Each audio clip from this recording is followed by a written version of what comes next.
Welcome in to the DNVR Avalanche podcast, presented by DraftKings Sportsbook, the #1 rated sportsbook app out there. Use code DNVR when you sign up to get yourself a bunch of amazing odds boosts. I'm your host, Rudo, joined by AJ Haefele. The bad news is everyone's still injured. We have no timeline on at all. The good news is... Yes! Show's over. Pack it up. We're done. If they don't care, why do we? Let's get out of here. Easy. We got a huge snowstorm coming this weekend, and I'd like to prepare for it by curling up in bed and going back to sleep. Oh, wouldn't that be nice? I have to move right before the snowstorm, so I'm really excited for you to storm. No, we got it switched to Friday morning now, so we're gonna just sneak by. Give the lady props because good job by her. That was definitely her. Oh yeah, 100% her. I didn't do anything. The good news for the Avs is that Nathan MacKinnon is no longer among the ranks of the dead. Back, full practice today. He has risen. He has risen once again. Look, this show, I think we're going to dive into a lot about Nathan MacKinnon because I think everybody knows that he's critically important to the Avalanche. Is he good? He might be good at hockey. I'm not sure. I saw somebody in our comments last night complaining that he wasn't in the top 20 in scoring, so that we should get over the fact that he's not in the lineup. What? Yeah, truly. That was a comment on our show last night. Okay. Anyway, at least part of today's show is going to show you guys just how ridiculously important Nathan MacKinnon is to the Colorado Avalanche. And, their whole thing that they got going on right now. Their whole thing that they've got going on. Their whole thing. It's pretty crazy how much of it is actually just centered around Nathan MacKinnon being good at hockey. So Nathan MacKinnon's being outscored by Jeff Petrie. Wow. And Quinn Hughes. All right, now take out every single player above him in the Canadian division, and who's he being outscored by? Like Patrick Kane? Well, it's also important to note that those guys have 5 more games played than him. And in the case of Quinn Hughes, it's 10 more games played. Oh, my goodness. So maybe when we sort by point per game, yeah. We do look at that games played number a little bit more often. Mikko Rantanen's 19th in the NHL in scoring, somehow all by himself. He's the only guy in the league at 25 points right now. That's weird. Odd, yeah. Unusual to say the least. It's so random. Like, nobody else. There's a bunch of guys with 24 and 26, but one guy with 25. Alrighty. Yeah, look at that. There's like 3, 4, 5, 6, 7, 8, 9, 10 players by points per game. 10 players ahead of MacKinnon that are not in the Northern Division of goal scoring only. And it also helps that I think that's the only division that hasn't experienced a shutdown of any kind. Yeah, also true. A lot of their teams have like massive games played advantages. And of the guys really in the top 10 in scoring, dude, some real surprises in there though. Yeah, like Andrei Kopitar back from the dead again. Revitalized. Yeah, Alex DeBrincat. Like, you knew DeBrincat last year with his 8 even strength goals that wasn't going to continue. But this is crazy. And then Brock Besser. What? Yeah. What? That's crazy. I'm not even saying that. I'm not going to say that the North Division sucks. I don't think it sucks. I think it's just like every other division. There's a bunch of deeply flawed teams. The shared flaw among Canadian teams is just bad defense. I don't think the North Division sucks either. I think their defense sucks. Yeah, I mean, how many great goaltenders do you have up there? None. I guess Hellebuck, maybe, yeah. The one guy that you would, Hellebuck, obviously, the Vezina winner. That's it. After that, it's like Carey Price, but everybody's like, look, on any given night, Carey Price can beat Carey Price. Yeah. Or he can be the guy that he's kind of been the last few years. And then Freddie Anderson's solid, but he's not so good that he's able to bail them out of that defense all the time. It's like Jacob Markstrom, solid. Jacob Markstrom, perfectly Philip Grubauerian level of goaltender. But that team has way more problems. Yeah, I mean, the teams at the bottom of the Canadian division have a lot of issues. But yeah, well, I mean, I haven't checked in a few days, but Ottawa had 2 of the 3 worst goaltenders for a while there. Yep, Yikes. it was big bad. Hogberg's still the worst in the league, right? So, well, I don't know. Where's Hunter Miska these days? Last I checked, Hogberg was 0.002 behind Miska. Yeah, Hunter Miska is now 7th worst, and Hogberg is 4th worst. Okay. Craig Anderson, by the way, a guy that a lot of people are like, Craig Anderson, go get Craig Anderson from Washington. He's 3rd worst. Bad. Yeah. Well, and I say that, but these other guys, Vaney Vavalaven and this guy from Calgary, they don't even have starts. They have Sagadulin. Yeah, they have 1 game played in relief. Yeah. They have relief appearances that were very brief and did not like Vavalaven faced 4 shots and let 1 goal in, so he's got the worst save percentage. Like some filters need to be applied here. Yep, for sure. So yeah.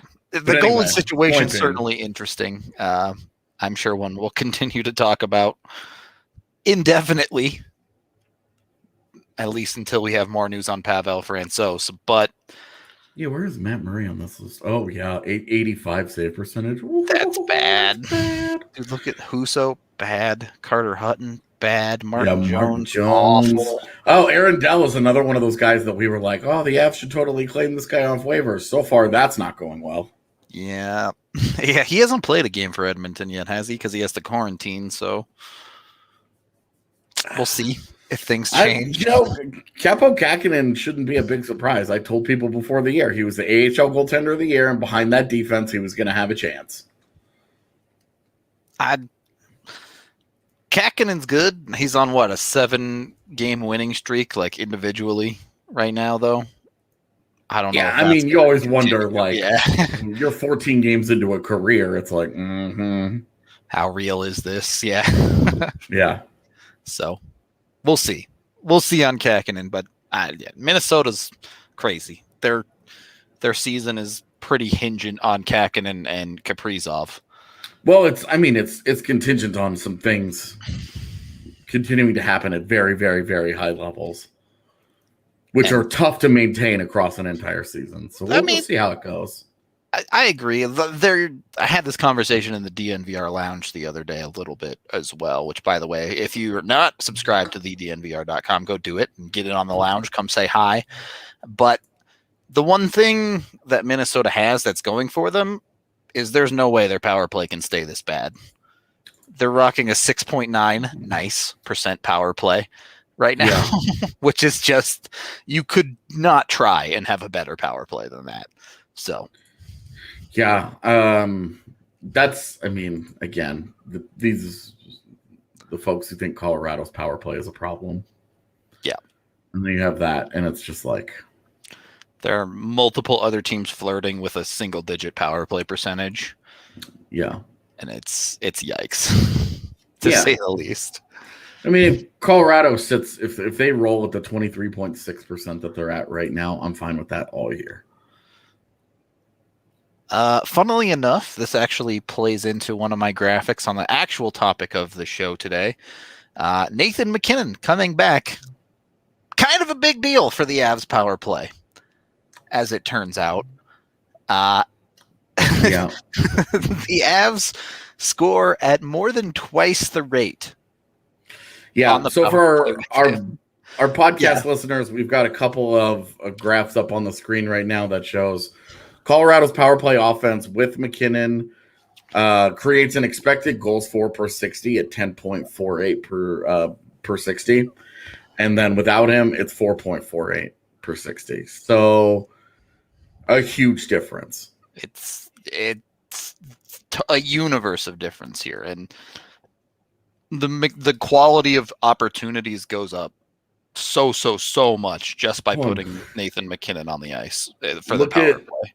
And if you look at the without MacKinnon graph and you see the big purple blob where they don't get shots from, Guess who stands in that spot? Oh, it's Nathan MacKinnon. Who would have seen this coming? So it's incredibly straightforward how much better the Avs power play gets with Nathan MacKinnon on. And honestly, the Avs power play hasn't been that bad. Like, no, I mean, it's what, 4 combined seconds from 2 or 3 more goals than this year from tacking a couple more on there. So, and really, it just had that one really bad stretch where it went like over 20 across 7 games. That was broken up by the COVID pause. Yeah. And then they came back and were against Vegas for their first 4 games. And you're just like, this is kind of a tough circumstance here. This is a bad confluence of events. Yeah. That was the only really down streak for it. And they've gotten by without MacKinnon. With MacKinnon, I mean, it's just this whole podcast, everything we're going to point to is like, yep, turns out the Avs are, in fact, a completely different beast with Nathan MacKinnon in their lineup. Yeah, which, of course, everybody knows, right? Yeah. And I'm actually excited to put up that player card that we've got for him because we can talk about the one thing that they've really been missing all year. Yep. With everybody, not even just with Nathan MacKinnon. Not with Brandon Saad, but yeah, true. I do want to get to this. I do want to take our first period break first, however. So we are sponsored, in fact, by Breckenridge Brewery, the official beer of DNVR. Some of those numbers look fantastic, just like the Breckenridge Seltzer. Go out there, find yourself some Breck Seltzer because it's delicious. If you haven't tried it yet, I've recommended it to everyone I know because it tastes like candy. Candy that gets you drunk. What better could you possibly imagine?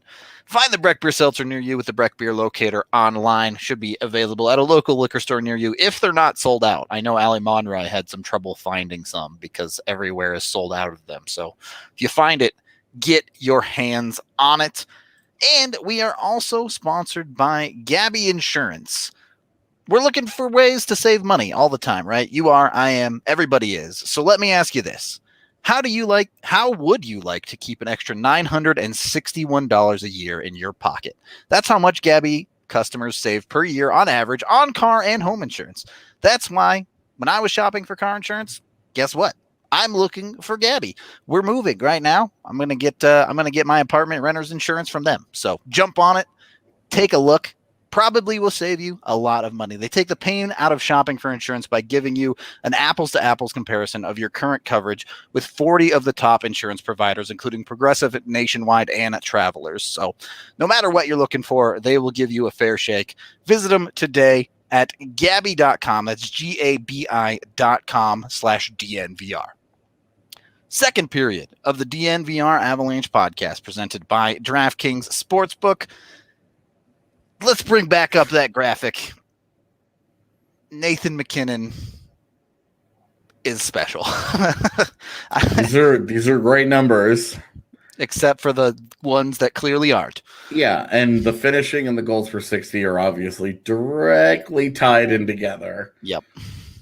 Because they generate a metric ton of chances with Nathan MacKinnon on the ice.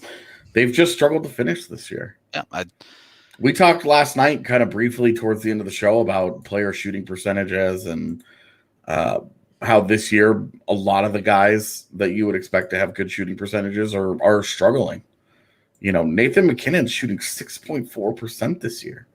Yeah, it's ridiculously low. And just to back up your point, you can see how good his relative expected goals for percentage is. It's not like the chances are low quality. It's not like the system isn't giving them opportunities to score. They're just not finishing them. Yeah. The difference between expected goals for at 94% and finishing at 11%. It's just there's just a ton of problems there in putting the puck in the net. And look, this is a team-wide issue this year. And what's weird is that if you go and you dig through some of the numbers, some of the team-wide numbers, Colorado's done a better job this year than they did last year of creating quality chances. Yep. The idea that they just settle for shots from the point all the time, it's less true than it was last year, and they're finishing at a lower rate. Yeah, I that's a thing. Like, look, we're 20-ish games into the season, a little over 20 games into the season. Things like this happen in 20-game stretches. Like, yeah, it's sort of just that way. I think that's one of the most interesting conversations to have, because it's not that the Avs don't take shots from the point. They do take plenty of shots from the point, but people seem to just forget all of the opportunities that the Avs create, particularly on the rush. We see 4 or 5 2-on-1s, breakaway style opportunities for the Avs regularly every single game, and they just aren't finishing those opportunities for the most part. Everybody loves Matt Calvert, but last night nobody wants to talk about the fact that he put a breakaway right into Antti Ranta's pads. Yep. Like, was not a particularly competitive breakaway. And like, Matt Calvert's like not a guy where you're like, you're not expecting him to score on all of those, sure. Yeah, but at the same time, look at the difference between the Logan O'Connor breakaway the game before. He comes down, he picks a spot, and he just shoots at it. Matt Calvert tries to make 3 moves and burn the guy, and it's like, really? You Keep it simple, stupid sometimes. Yeah, you couldn't have just tried to shoot for the thing. Like, we've seen you be successful in your entire career just shooting at stuff. Yeah, it is one of those things too. And the longer, there are some exceptions. Brandon Saw, Jonas Donskoy, guys we talked about a little bit the other night. But for the guys that aren't finishing, the longer it goes on, it certainly the more it gets in their heads, right? We've seen what can happen when Val Nichushkin finally, broke out of his inability to score an effective goal, and he's popped off for the last handful of games. Yeah. But I mean, confidence is an amazing thing. It's a hell of a drug. How many dudes on the Avs have that cork in the bottle that they gotta get it out and to get going again? Because it certainly does feel, I think, especially look at the first periods over the last handful of games, and it just feels like the Avs are gripping the sticks way too tight. Yeah, and every time they have a game where, I mean, the Anaheim game should have been the overtime loss to Anaheim should have been one of those games where, look, they scored 4 goals and they looked like an offensive engine once they got going. Yep. They looked normal. They looked like the Avs that we were expecting to see. All of the lines were contributing. Everybody was helping out. They were all doing their thing. And then, immediately after that, it's right back to just trying to grind out goals here and there and not being able to get that third goal. Their inability to get the third goal a lot this year it's a 3-goal league. More often than not, getting to 3, you win. It's been that way for a very long time right now.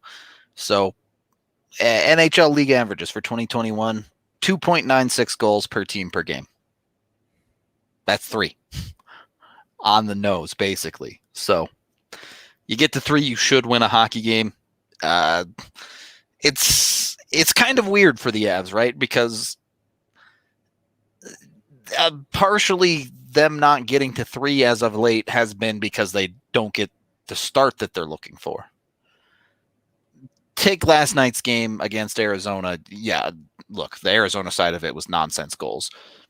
The Avs, it felt like they played well. It didn't even feel like they 100% played well for the last 2 periods of the game and for the first, honestly. But it's a lot easier to get to 3 when you start with 1 instead of having to do the whole load in the last half of the game. Yeah. I mean, to be fair, like this stretch that they're in, where they're giving up a bunch of goals in the first period, like that had not been happening. Yep. More often than not, they were finishing first periods tied at 0. Yep. It's this weird convergence this year where the Avs have scored the first goal of the game quite a bit outside of this last little stretch, but the first period still consistently felt like there was more to give offensively for the hockey team. Thank you for the super chats, by the way. I'm not putting up either of those questions on screen because one of them is a mega bonk and the other one is just not accurate. Yeah, Jared Bednar's not on the hot seat. No. So Done. Yep. That question answered. We're not there yet. I think they're building towards there being a problem if they don't put together like a 7-3-1 stretch or something. Then like the more that they kind of feel like they're stuck in neutral, it builds. That conversation builds. But especially when you play 13 of 15 at home, you need to have a good stretch. And right now that homestand you're off to a 1-1-1 start. Yep. It's been a slow start, but there are other factors there too, right? This is what this podcast is about. They're getting Nathan MacKinnon back. Games look a lot more winnable with Nathan MacKinnon in the lineup if you're Jared Bednar. Yeah. I would also, just as a thing that I have found to be curious, the people that want to like drill the goaltending, but then magically think that these really good defensive performances with a bunch of AHL players, how many other coaches are going to be able to get that out of that? Yep. Agreed. You know, like they are not playing Devon Taves and Sam Girard the whole game. Even if they play them half of the game, that's another half of the game that you have Ryan Graves, Jacob McDonald, and Dan Renouf. Yeah. That are playing minutes for you. Like Greg Patterson too last night. Yep. Yeah, Greg Patterson last night, Connor Timmins before that, and it's just. And I do think that it's something worth talking about, and this goes from the top to the bottom of the Avs lineup. They're playing team defense. It's not just the defensemen. Yeah. Their forwards are much more committed this year than we've seen them to that defensive side of the puck. Yeah. And, you know, you're not expecting the world out of guys like Mikko Rantanen in the defensive zone, but you've seen those plays where Mikko's hustling back on the back check to help break up a play, things like that. A guy like all you're asking for from these guys is honest effort. Yep. You know, and if they're giving an honest effort, like ultimately that's all you really ever ask for from anybody, right? If a guy's not good enough, then he's just not good enough. But if he's working hard and he's doing what he can to his ability, you just kind of live with those results. Yep. And, you know, they don't need Caleb Jones. Why would they need Caleb Jones? I don't know. They don't need a defenseman. They really, despite my pounding the table for Matthias Ekholm, it's kind of tongue in cheek. Really though, like this is what's frustrating is that this is a good hockey team that should be great, and I think that's what everybody is frustrated about. Yeah, is that they're in a position to just, and that frustration is fair to a certain extent, right? I think everybody knows at their peak this team has more to give, but there's also a conversation that. We have this conversation, particularly with goalies all the time. Don't peak too early. Yeah, well, and again, like I look at Minnesota. You look at Minnesota, and you're like, "Is this the best stretch of hockey that they play?" Yeah, exactly. And when they look back on their season, they're going to look back and like warmly remember. February. Remember the end of February and beginning of March, we were really good, and it was like, oh yeah, that was 35 games ago. You know, like I don't know, it's interesting. And I guess that's the conversation that Nathan MacKinnon coming back into the lineup makes it really hard to see this stretch as anything but the floor for this hockey team. Yeah, I mean, oh man, they're losing Nathan, like no MacKinnon. McKinnon affects it too, but MacKinnon is like the heart of what they do. Yep. The same way where if you take out Connor McDavid from Edmonton. They're just not the same. Sure, Leon Draisaitl's still there, but they're not the same. The Avs stylistically modeled their entire offense off of the archetype of Nathan MacKinnon. Yeah. Like, you wanted a team with high-end skating ability. You wanted a team that could just boat race teams. And that's what they've done. And, over the last couple of years, they've also added pieces. They've had Landeskog that aren't the same type of player, but that work well alongside those type of players. Yeah, they're good compliments. Yeah. And when you take the literal keystone piece out of the puzzle.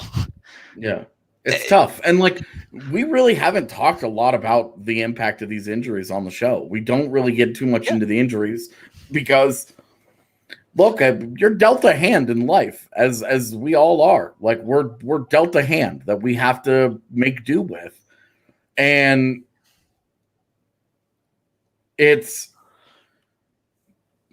there's nothing any of these guys can do. Sit around and making excuses and whining about it. It's not going to do any good. You just have to get back to work. You have to grind it out. And last night they deserved a better fate.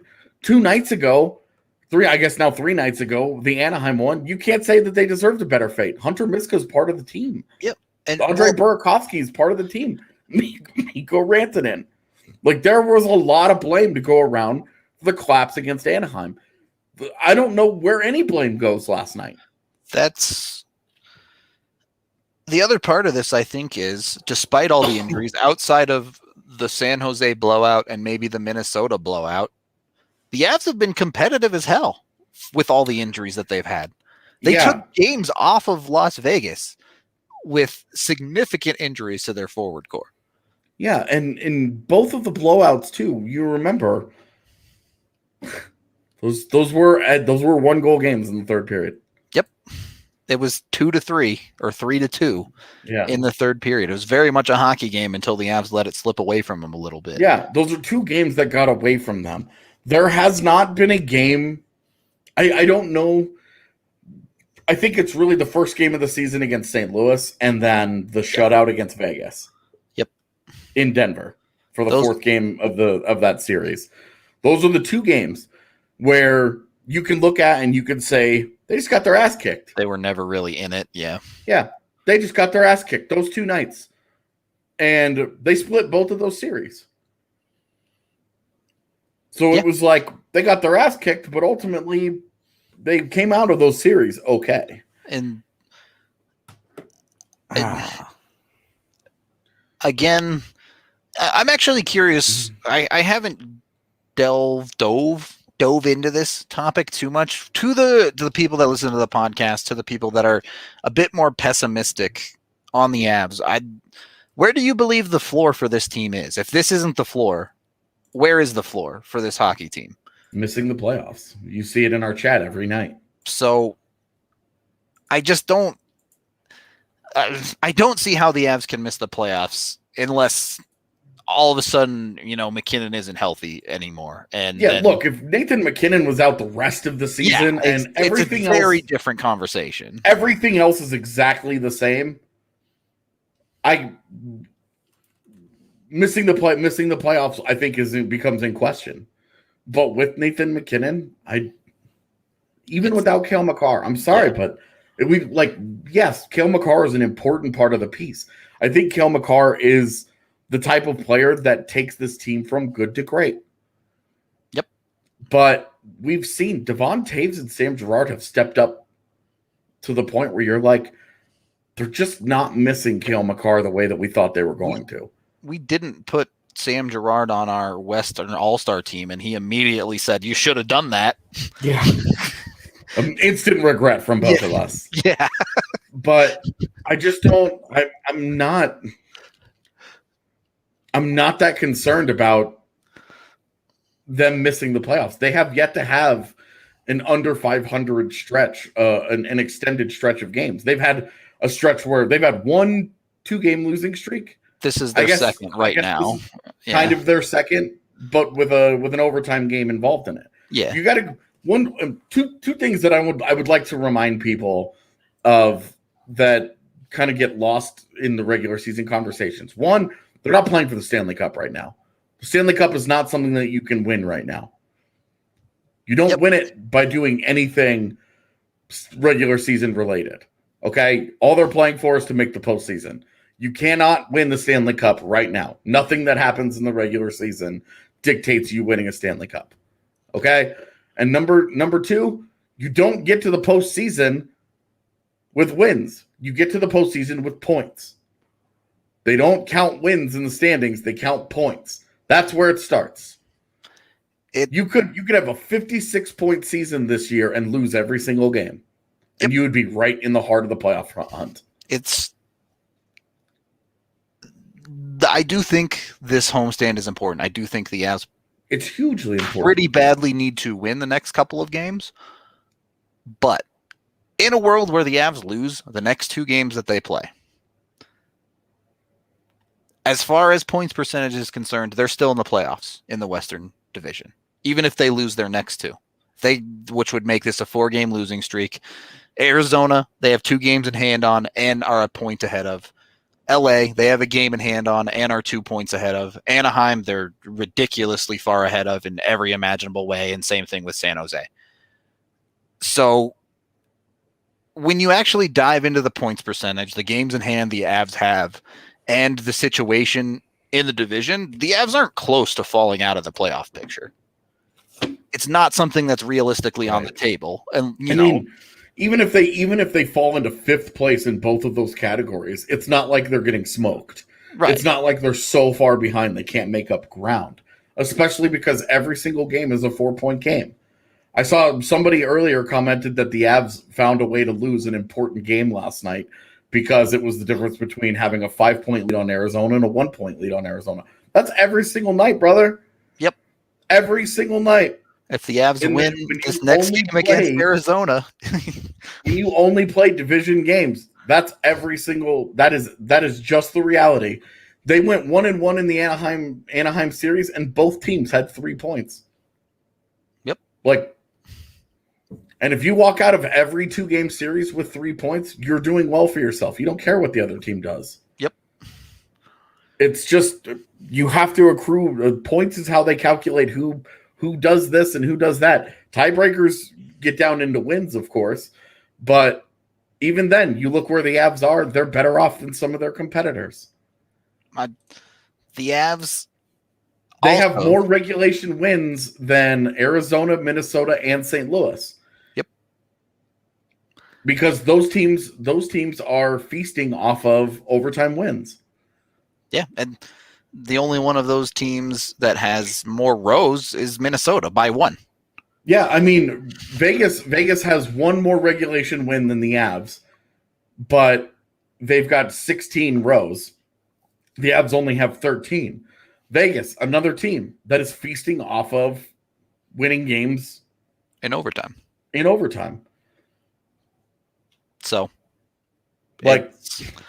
you're talking some of this, a little bit of this is smoke and mirrors from the teams in front of them. And certainly Colorado's inability to get into overtime consistently like those other teams is a problem. It's been a problem for the last couple of years, basically under Jared Bednar. Yep. They have never been a team to get to overtime very often, which that's good because it means they're not giving up very many third period leads, but it's bad because it means they're also never coming back. Yeah, I think there's a story. There's both sides of the story, right? Yes. Look, I don't think the Avs are in as bad a spot as a lot of people think, but it also could be significantly better. Yeah. I mean, you take, let's say 3 games that really stick out to me. Let's say 4 games, to be honest. 4 games, that stick out to me. The LA game where they had the 2-0 lead. LA game. Yep. The John Gibson game. Yep. The last night's game. Yep. And then the Anaheim game 3 nights ago. Where they were up 4-2. Yeah. 4 of them. Those are the 4 games that I would say if they could have them back, those are the ones you want back. Even you take half of them. You take the overtime game, turn it into a win, and you take last night's game. Just take 2 of them, turn them into wins. That's 3 points for the Avs, and they're sitting at 31 points. They're 1 point back of St. Louis with 3 games in hand. They're 2 points back of Vegas. Vegas does have a game in hand there, but they're right there at the top of the division. Yeah. So margins are thin on that end of things. We can take our second period break there as we are brought to you guys by DraftKings Sportsbook, the #1 rated sportsbook app out there. It's college basketball betting season. When you are a new member signed up with code DNVR, you can bet $4 to win yourself $256 when picking an underdog. Pick any underdog that you got a good feeling about in college basketball games this week, and you can win a ton of money for virtually no risk. Just $4 to jump in on it and get your chance to win. Why not jump on it? If basketball's not your thing, they have amazing bets all over the place right now. Betting on Val Nichushkin would have earned you a lot of money over the past week to score a goal. So, if you got a good feeling about a hockey player, let her rip and cash in big time on that front. You can bet on pro basketball. You can bet on pretty much any sport under the sun. If you're into something crazy, you can bet on is there bicycling? Is that a thing that happens in March? I don't know. They have cycling bets, but they might just be futures for like the Tour de France. I don't actually know anything about cycling, but I could bet on it if I wanted to at DraftKings Sportsbook. So head on over there. Again, use code DNVR when you sign up to get that $4 for a shot at $256. They also have other amazing odds boosts every single day. Cannot recommend them enough. Be sure to get the app as well. Super easy to use from your phone.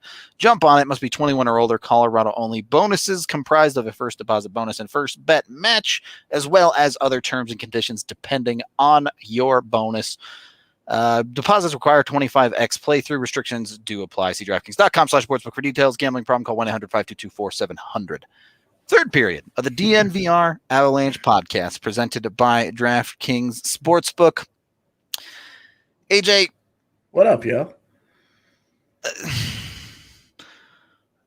How do you value Nathan MacKinnon in the NHL right now? Because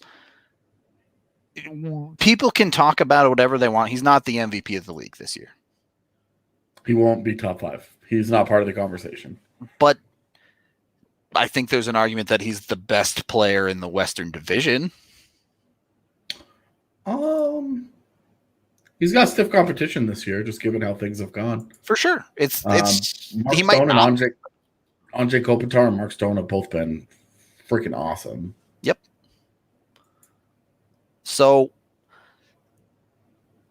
I guess how would you put it that despite him not being in their MVP conversation, that doesn't take anything away from how important he is to the Avs, right? There is no replacement for him in Colorado. Putting Kadri on the top line will get you by in the immediate. Yeah, they're surviving. Exactly. That's the word I guess I should use, is the Avs just survive without Nathan MacKinnon in their forward core. Yeah. So I don't think anyone is understating how important MacKinnon is to this team around the Avalanche verse, but I also think people might not understand truly just how important he is to the hockey team. Yeah, I mean, a few weeks ago, I suggested that somebody go watch another team for a couple weeks just to get a feel for what it's like when you're not so invested in every single second of Avalanche hockey, right? Yep. I still think that's a good idea. Go watch another team for a couple of weeks and like just get a feel for how other teams day in and day out operate, and stop thinking the Avs are so special in everything that they do. AJ, if you take away Kopitar out of LA, are the Kings even competitive anymore? You've said with this theory in the past, you said go watch a good team like Boston or Tampa Bay and see how it happens with them. I'm going to go the other way. I'm going to say Avs fans need a little bit of LFR magic, all right? You want to feel good about Colorado, go watch a couple of games of Detroit. Go watch a couple of games of Ottawa. And come back, and you'll be like, boy, I'm sure glad the Avs aren't that. Yeah, I mean, also true. Like there are some just some bad teams. Yep. But even the good teams, part of what made Tampa Bay's run to the Cup last year remarkable was that they did it without Steven Stamkos. Yep. When the Avs won the Cup in 2001, part of what was remarkable is that there was no Peter Forsberg. And it's, Stamkos arguably not the best player on that hockey team when they won the Cup. Probably not even arguably. I don't think he was the best player on that hockey team. But still a key piece. And they were able to do it anyway. Yeah. So it's MacKinnon. They miss MacKinnon more than they miss Cale Makar. Way more than Makar. Look, a year ago that may not have been entirely true, but the addition of Devon Taves and Sam Girard means that they just have a top pairing that they can lean on. And when we talked about last year's Avs team, the number one thing that I felt they were missing was a true top defensive pairing. They just didn't have that pairing that they could just throw out and. Well, that's the thing in any situation, right? And it turns out that pairing is Sam Girard and Devon Taves. Yeah, and I mean, they didn't have that pairing that they could just throw at all situations and say, keep us afloat here. Yeah. And now that they do, MacKinnon, I think MacKinnon's importance just gets a little bit. He's unique. Yeah. In that regard. I didn't bring this up curiously, but we can bring up Nathan MacKinnon's impacts at 5-on-5 here. We do have that graphic. I just want to show, essentially, it shows that MacKinnon, the Avs score at more than half a goal expected higher with MacKinnon at 5-on-5 as opposed to without him. This is compared to Cale Makar. I'm not going to bring him up because we didn't have him ready, but Makar with him, the Avs score at 2.69 expected goals for per 60. Without him, it's 2.44. So MacKinnon has a statistically significantly bigger, more impact on the Avs offense than Cale Makar does. Yeah. Yeah, which is one of those funny, almost dirty secrets of Avs fandom. Yep. Is that you watch Cale Makar and you're like, wow, this guy's great. But then you look at some of the underlying numbers and his defensive metrics are better than his offensive metrics. Yep. His ability, his defensive suppression beats the play driving that we think of, that we tend to give him credit for, that doesn't always exist. But with MacKinnon, it exists. Yeah, there's no denying at a truly elite level. It's massive. Oh, God. Why is this? Why the obsession with Landeskog? With and without MacKinnon, the numbers without MacKinnon are going to be so small. Yeah, but you remember that he had a whole career before Nathan MacKinnon showed up. He won a Calder Trophy all on his own. He didn't have Nathan MacKinnon when he won a Calder Trophy. He's been a 65-point guy his entire career, and he didn't play next to Nathan MacKinnon for a lot of it. Gabe Landeskog has proven himself to be a quality NHL player away from Nathan MacKinnon. Now, is he going to be a 30-goal guy ever again without Nathan MacKinnon? No. I don't think he's ever going to be a 30-goal guy again with Nathan MacKinnon. This obsession with Landeskog this year is so weird to me. Look, the Avs, particularly a healthy Avalanche top six offense, they have 6 players that are completely capable individually. And the magic of putting Nathan MacKinnon in the lineup isn't just that Nathan MacKinnon is so good himself. It's that his existence simply makes all of those guys better. By a long shot. Yeah. You saw last night against Arizona where they were completely selling out on Mikko and his one-timer from the circle and forcing him down in deep. Nathan MacKinnon's on the ice, you can't do that. You can't double commit to Mikko. You have to respect Nathan MacKinnon's ability to cut to the middle of the ice. Yeah, I mean, go ahead and do that. Right. Pick your poison there, basically. Like, go ahead and have two guys shade over to try and block his one-timer and just see how it goes. Yep. Like, I'm not too worried about all of the injuries the rest of this like around the rest of the roster. But MacKinnon and Makar have to be healthy. Yeah, they're arguably the two most important players on the team, at least offensively. Maybe you throw Rantanen into that conversation too, but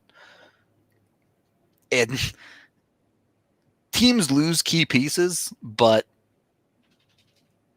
you can't lose them forever. And that's why this is so important that MacKinnon's coming back and hopefully can stay healthy. Makar, we'll see. Bednar said it wasn't a setback with Makar today. They just don't know. And then he went on to basically say, I don't give a shit about the injuries. When a guy's healthy, then he'll be in the lineup. Yep. Otherwise, I'm not worried about it. On one hand, admirable. Like, you deal with what you got. His focus is completely on what they have, not worrying about what they don't have. That's a good and positive attitude and a good mentality to have for a head coach. It just is. From a media perspective, it's incredibly annoying because it doesn't do us any good. It would just be nice for the organization to give us accurate timelines on when we can reasonably expect guys to be ready. We've heard on 3 different occasions, we've been told that Makar was close in the last week. And then last night now MacKinnon is the only guy that I expect back anytime soon. And we just have no idea. Yep. And the reality is they'll be back when they're back. And unless it's a case like MacKinnon where his return is imminent, it doesn't matter. That the injured players have no impact on how the Avs win tomorrow night. So yeah, I mean, Nathan MacKinnon will be back, and that should be enough. Yep, for them to get by Arizona. I mean, they should have gotten by Arizona last night. Yeah, but again, you run back how the game played out last night, and you take it 10 times out of 10. You throw MacKinnon into the mix, and you take it 100 times out of 100. Yeah, the Avs are capable of winning without MacKinnon at times. They're capable of winning with MacKinnon, certainly. And that's the focus moving forward. If he's back in the lineup, then okay. You expect to win. Yeah. Yeah. I mean, last night's game was annoying because there just wasn't anything that they did wrong. Well, you can't. There wasn't anything for us to peel apart. There weren't major defensive breakdowns. And like Bednar after the game was like, "Look, we didn't handle those situations perfectly." And it's like, buddy, you don't handle any situation perfectly. If you can see the future, I guess that Gerard probably wouldn't have tipped that puck. But yeah, well, and if you really have a problem, if you're nitpicking on that play, and like, of course, you always want to get better. It's a bad read from Gerard. He makes the wrong read. Yep. And he needs to be cutting down the Royal Road pass. Yep. Like, just let Grubauer handle the shot. Yeah, and focus on that passing lane. Like, damn. But otherwise, it's just like last night you just don't have anything to really complain about. 2 nights ago against Anaheim, that wasn't the case. Yeah, they outplayed the Ducks. They should have beaten the Ducks. There were a lot of self-inflicted wounds along the way to get to the result that they got. Painful penalties and missed opportunities to make saves that just killed them. Yeah, those losses are nothing the same, nothing alike. Outside of they got a point in the game that they maybe didn't deserve to, versus they didn't get any points last night where they thrashed Arizona. Yep. So, is this the part where we say that's hockey? It is, man. Like, yep. And what sucks, and it's the reason why we have people in the chat every day who say that we're too optimistic, or we're too big of believers, or we're Avs fanboys, or whatever bullshit they want to throw our way. Because, like, look, we're paid to talk. Are these guys good? You and I both, to our cores, believe this is a good hockey team Yep. that is going to easily make the postseason when all is said and done. Yep.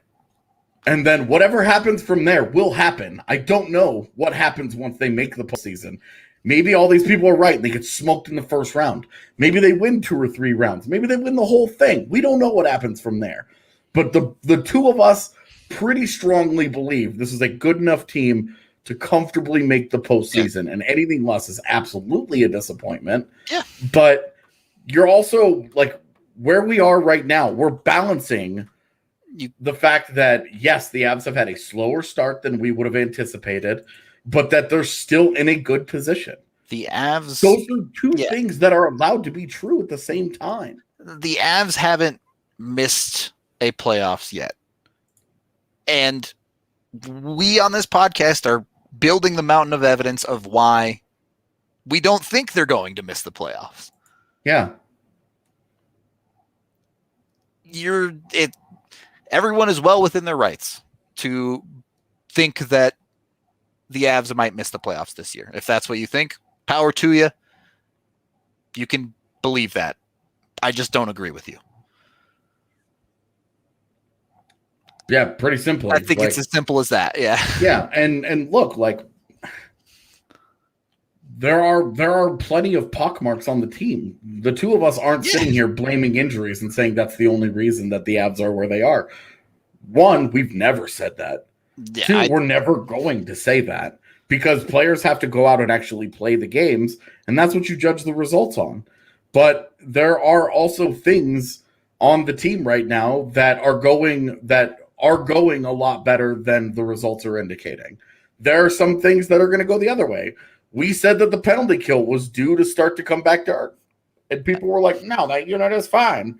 And guess what? It's coming back to earth. Yeah. I think giving up 3 power play goals in a row is a little much, but that unit is going to come back to somewhere where the underlying numbers don't lie. Data doesn't lie. Yep. And you can look at all the fancy stats in the world, and you can be like, I'm so tired of hearing about this. All that matters is whether they win or they lose. But these are numbers. These are the best numbers that exist that are predictive of future success. You have to do the right things to get the right results consistently. Now, on any given night, we have nights like last night. Yep. Where a team does all the right things and it blows up in their face and they don't get the result that they want. But if they have the kind of process that they had last night in 100 straight games, they will win 90 of them. That theory is why they play 7-game series in the playoffs.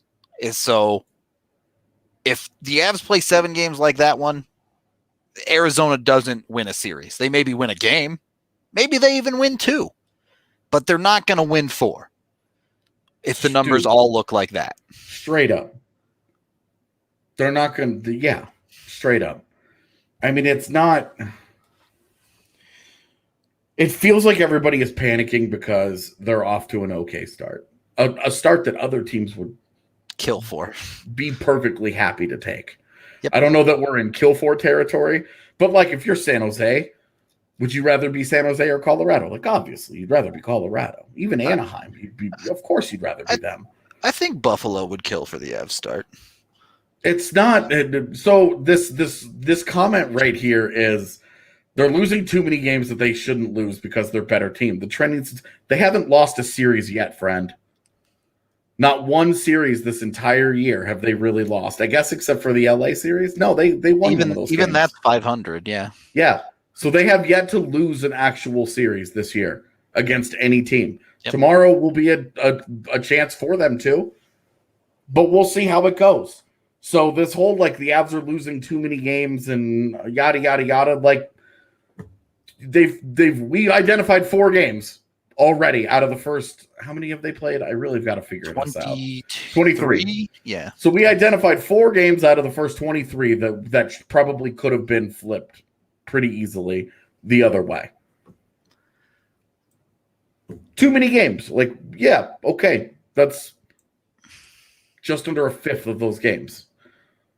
Yep. That could have had different results. That's meaningful. I mean, those are, I think that's 6 points that they that they need to that they could have had go in their favor. Yeah, that's the difference between them That's being a in the significant playoffs number. and leading the Western Division. Yeah, that's a significant number. It is, absolutely. But there is a middle ground, right? It's never that the sky is falling or the Avs are on top of the world. It's somewhere in the gray middle area. Yeah. You have to it's not all black and white, right? There are good things and there are bad things at all times. This isn't the 48-point season where nothing goes right. Yeah. So take a little bit of salt with your sugar, I guess, or take a little bit of sugar with your salt in this case, since we're talking about Avs losses. I struggle with the roller coaster sometimes. And it feels like everybody's on Nazem Kadri's wild ride right now, where you have no idea what you're going to get on any given night. Yeah, definitely. Look, and if the Avs go 2-1 every 3 games, and they never win 3 games in a row, and they just go 2-1 and 2-1 and 2-1, they have a very good chance to push for the division title. Yep. I think I don't know how many different ways we can say the Avs are fine, so we have to end this podcast. Yeah, honestly, days off have become even harder than ever because there isn't much else to say. Yep. Yeah, so be sure to like and subscribe to the video. If you do disagree with us, feel free to put your comment down. If you're not live, if not in the live chat, throw it down on the comments in YouTube. We do always read all of those, so... Yeah, the results haven't been as good as they should have been, and I feel like everybody can agree on that. Yeah. The degrees to where we all move from there, your mileage may vary. Exactly right. So we're going to get out of here on that note. Be sure to check out all our other content. I summed up last night's hockey game in a 2.5-minute video, which I think put things pretty well. I haven't watched it yet. There's not much. I went to bed right after, but I'm excited to go back and watch it. Is that what we talked about? Pretty much, yeah. Yes. I'm excited to watch it now. So, yeah, check that out. Check out AJ and Evan's written pieces, all of that stuff. You didn't hear it from me, but there are more shirts coming soon. There may have been a post-podcast discussion last night about a day-to-day shirt. Maybe not. So, go pester Blaze for that one. Anyway, thank you again for watching. We appreciate all of you, whether you consume it live on YouTube, which we recommend, or if you're listening to it on the podcast, we love you guys as well. Until next time, have a good rest of your day.